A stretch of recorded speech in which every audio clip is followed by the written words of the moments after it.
back to the Dean Obeidallah Show. Right now, very happy to have back on the show Congresswoman Becca Balint, a Democrat representing the entire state of Vermont, not one district. Nope, She's not the just entire one. state. She's on the House Judiciary Committee and House Budget Committee. Representative Balint, nice to see you, my friend. I saw you protesting. I played Yes. clips of the protest on my show outside of U.S. Treasury on Wednesday against President Musk and what he's Yes. doing to our system. Share a little bit about what it was like, the vibe, how many people were there, and then what the Yeah. concerns you and others articulated. Yeah, the vibe was really good. And I feel like people are understanding now that we need three parts of this opposition happening. We need the legislation, or all the things that we can do as a legislative body: obstruction, slowing things down, actual bills, maneuvers on the floor. We need litigation, which we're seeing from so many of our outside partners, including Democracy Forward, which is doing an amazing job right now on so many fronts.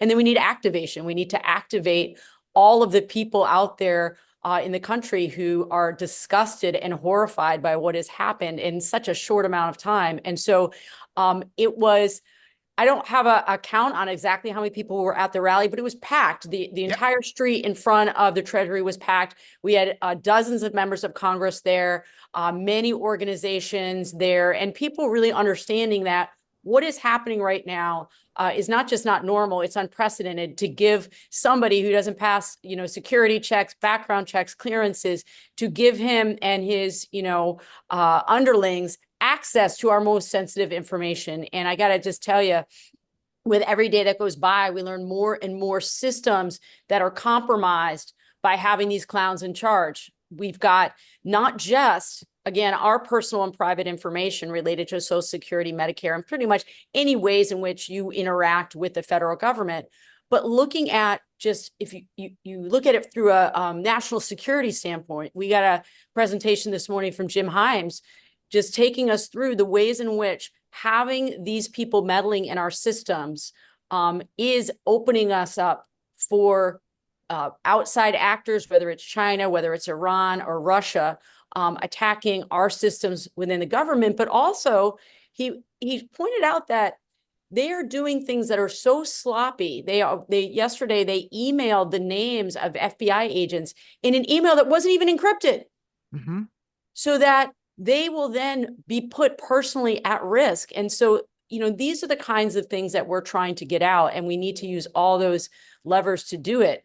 But I know from talking with my constituents and also the press back in my home state, a lot of people since the election have been checking out from the news. They're exhausted, they're overwhelmed. And I feel like the last week, people have been checking back in between what's going on at Treasury, but also the federal funding freeze that is impacting people already, because there are organizations who haven't been able to draw down money, federal money that they rely on. And that's going to impact people directly in every single district. That the minute it affects people personally, it's not political anymore, right? It's That's personal. right. And that everybody engages. Look, listeners to my show have been around for the entire time. Some checked out a little. They're back. They're angry. They're worked up. What they really want are Democrats to fight harder, right? 100%. And we gotta, when I played the clips of the rally, I played clips of Chuck Schumer as what not to do. I played clips of what to do. Look, Chuck Schumer's Chuck Schumer. For years, I'm like, take an improv class. You live in New York. Take an acting class. You could be better at. You don't have. Now we need him. If he had taken improv classes at UCB 3 years ago, and I was yelling about it, he'd be in a much better place. But it's not about Chuck Schumer. Look, there are certain Democrats fighting the good fight, but some of them are talking common ground, and they got to stop this guy. We want no common ground with Donald Trump. I don't know why these Democrats, and it's not you, but some might even know. What are you doing? He's a monster. Yeah. The guy's a dictator. What is it? Are they kidding me? Not only that, Dean, but he has relinquished a lot of his power and authority to people that we have no oversight over, right? And so I was watching Trump when he was signing those executive orders. The man doesn't even know what's in them. It's so clear, because when the press asks him questions, he doesn't know, right? So again, I have been asking this question for weeks now: who's really in charge? And to your point, look, we have to show up as brawlers right now, okay? We don't have to be people who defy the rule of law or the Constitution, but we need to use every single tool we have. And I agree with all of those people who have said, why is it that we have members of the Senate voting on these nominations of people who are unqualified, in many instances dangerous, out only for vendettas? Why are we even helping in any way, shape, or form? I agree with you. And so it was interesting. I will keep my thoughts about Schumer and his performance at the rally to myself, but I will tell you what the reaction was when he stood up. And it was anger. It was anger. Because, and there were other members of the Senate there that didn't get that same reaction. There were members of the House that didn't get that reaction. And I'm just going to reflect that back into the ether, because what people were saying when he was talking was basically what I said. Why are you not shutting down the business of the Senate right now? Why are you cooperating? Why aren't you using the power you do have? And that's how we need to show up right now. Will there be things over the next 2 years? And I'm just thinking 2 years, because I think 2 years will be in the minority, and then, we'll see what happens. Are there things that will materially help our constituents that we, can partner with certain, Republicans on, making sure we save Medicare, Social Security, whatever it would be, people of conscience. But in general, what we should be doing is being the vocal, loud, strong opposition. Absolutely. And people need to see that. And those, a bunch of us in the caucus have been saying this for weeks. We need to fight. No more press conferences behind a podium in the basement of a building. I'm like, that's why I was so happy with everyone that went outside. And I played clips. I said, look, here's a turning point in my view, because people are calling up. Yes. In my thing, I wrote an article the other day about, like, Mike Tyson said, everyone's got a plan till they get punched in the face. That's right. How Democrats have to punch Trump in the face every day, 2 or 3 times. That's to get the press away from him. I don't mean physically. We all understand what I mean. Yes. Punch him hard. Come up with a plan. You're not going to win every day, but you're going to win some days. And even if you lose, if you're fighting all the time, you're inspiring the base. When we're like, where are the Democrats? Yes. This is, and Hakeem is a great speaker, but he's been muted lately. We need him to be, just let it out. To show us the Brooklyn guy. I know him. Yeah. He's from here, Brooklyn. He's got to just be, that's what we need to inspire the base so much. People are looking for leadership. They are desperate. People are scared. This is unlike anything we've ever seen. We don't know where this is going.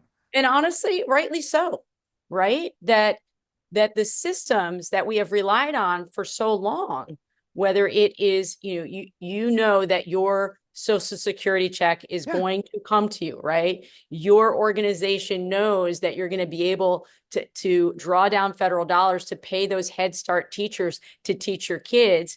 And you show up and all of a sudden they're saying, oh, sorry, there's no Head Start school today, right? Those are the kinds of things that materially affect us. Now, one of the things that is Hakeem's superpower is that he stays incredibly calm in moments of stress, right? And he always says calm is a choice. But I know from having mentors throughout my life push me that you have to have a lot of tools in the toolbox, right? And so it is critically important for him, yes, I believe in those moments to show that calm, cool, collected strategy. That's what we're doing. But also I know that I hear from constituents too, we need to see leadership in the House, in the Senate, in the party, and individual members really showing up and showing that we are not afraid to throw some punches. Yeah, I'm chatting with Congresswoman Becca Balint. Yeah, and even just the punching in the face to me is the idea of coming up with non-traditional ways to get press coverage that you don't control corporate media. Corporate media has an agenda, and it's very pro-Trump, and we know that. And we've seen the framing of the headlines. Right. So we see that. Right? But also now independent media is rising. So you don't need MS anymore. I mean, MS has some really good hosts, don't get me wrong. But it's not about that anymore. You want to reach people, it's going on the Dean Obeidallah show, let's say. Or it's also going on. That's why I'm here. No, but there's a lot of others. There's a lot of podcast shows and stuff like that now people are listening, and that's where they're going to find you now. So it's going there. And also think of untraditional ways. Even if it's a mass walk out of the house one day when something is so important, like we're all walking out, we're going to go to the press, or even things I can't even think of that Yeah. Democrats can spend some money, come up with people, have whatever you want, have celebrities, have an ostrich that Right. talks. I don't care. Something where people are like, oh my God, look, it's the ostrich from that commercial. What is it? The Yeah. insurance commercial, whatever it is, what's out of the norm. And the media they love that. Anything different, Right. media covers. Well, So somebody today in CPC caucus, so the Progressive Caucus today, actually a number of people talked about this. Many of us came up through our home legislatures, right, in our home states, right? So we know that there are strategies that you can use either procedurally or parliamentarily on the floor to either slow things down or stop. And we've been talking about those. And one of the sort of a litmus test for us in terms of deciding whether to do an action, like a headline grabbing action, is who's at the center of the action that you're doing, right?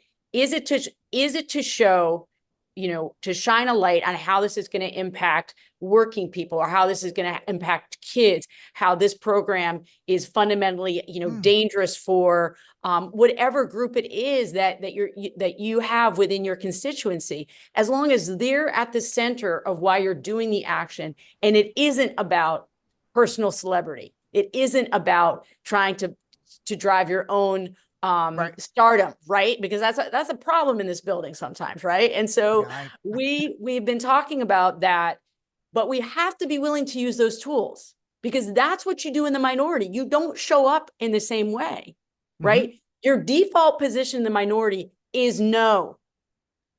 That's it. Right. And look, Republicans, how many times did they say things when they were in the minority to Democratic, not members of Congress, but like in DOJ, you better preserve your papers. Well, you could say that to Elon Musk, like whatever you want to do, you do. Like there's no limit. It's infinite. And that's so. Let's pivot back to something that's concrete here. Is just read yesterday in Roll Call. It's a reputable publication. Doge was given $7 million this week to cover their costs. Us money. Yeah, and Rose DeLauro, member of Congress, said that's nearly twice the annual salaries and expenses of the entire White House, and in 1 week. And there's no oversight. Nope. The GOP oversight committee will not have Musk. What is going on here? What do we do? Yeah, well, so we have to start having shadow hearings.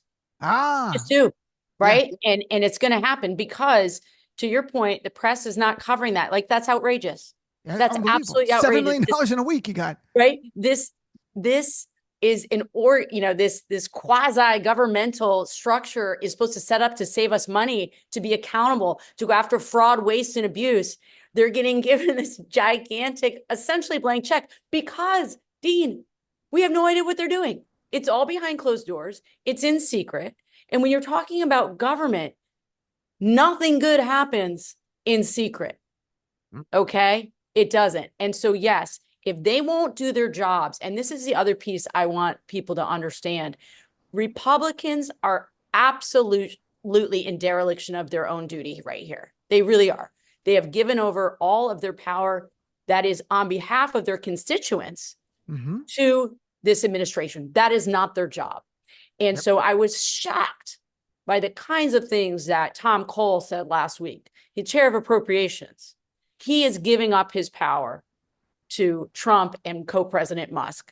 And this isn't good for any of us, right? It might be a short-term gain for them in terms of their power. They're within their inner circle of power. But what they're doing is eviscerating our ability as Congress to be the purse strings, to do the oversight that we are charged to do. And so we got to have shadow hearings. We got to. It's great. Whole shadow government. Questions. Yes. We should have a whole shadow government like they do in the UK. Don't they have like the opposition party and the leading party? They have their equivalent Secretary of State, their equivalent, whatever it is, like do things that we've never done. And that gets pressed. I can tell you someone who's written for years, op-eds and things. Yes. Different new things get pressed. The media's like, what's that? It's a shiny new object. Let's go cover that. Absolutely. Run over the there. novelty, right? Right. They like that very much. But look, what you're talking about, the idea of Republicans giving up their Article 1 powers, go, no, we're not going to do oversight of Elon Musk.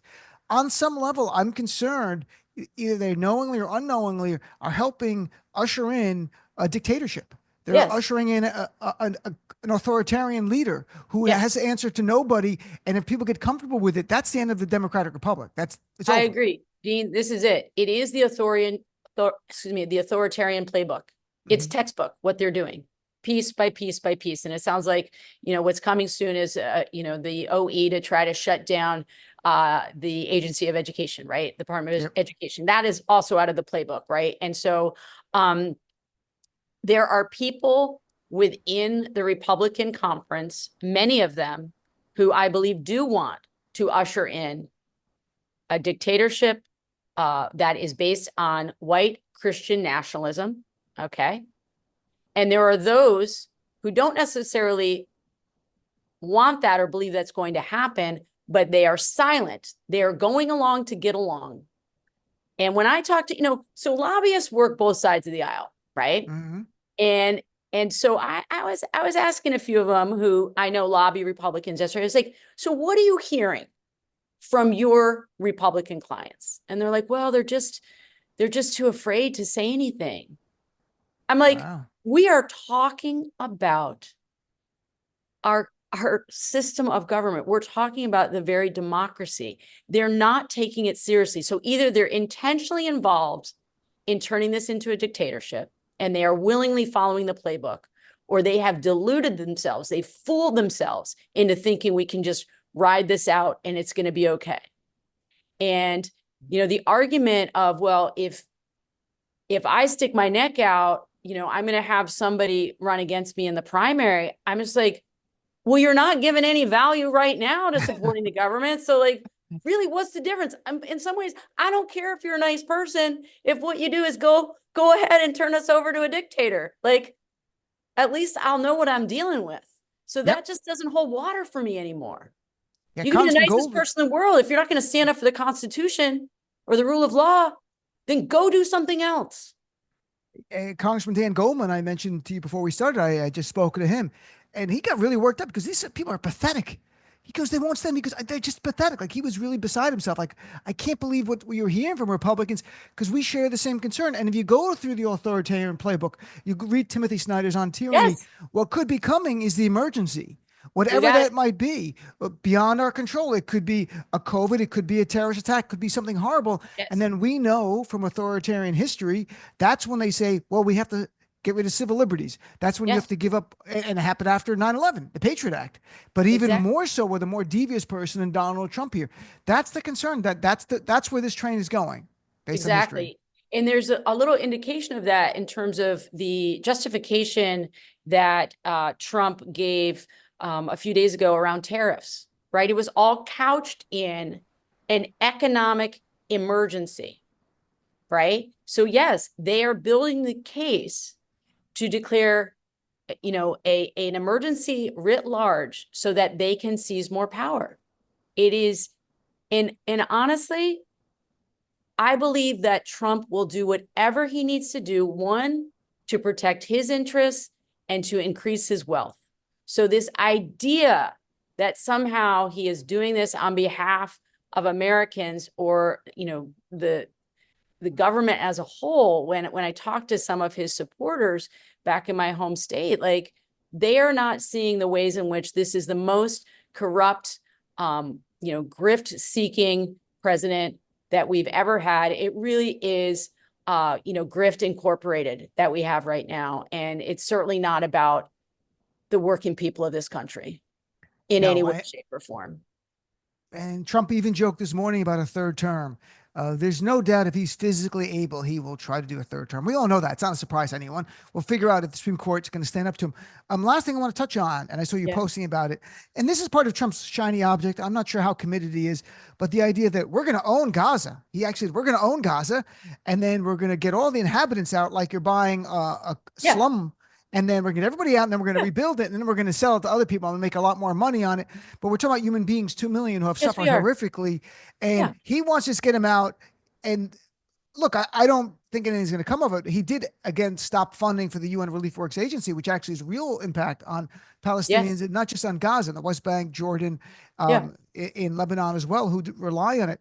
But what's your reaction to Trump saying we're going to own Gaza and we're going to get the people out, maybe temporarily saying now, but they'll never be let back in?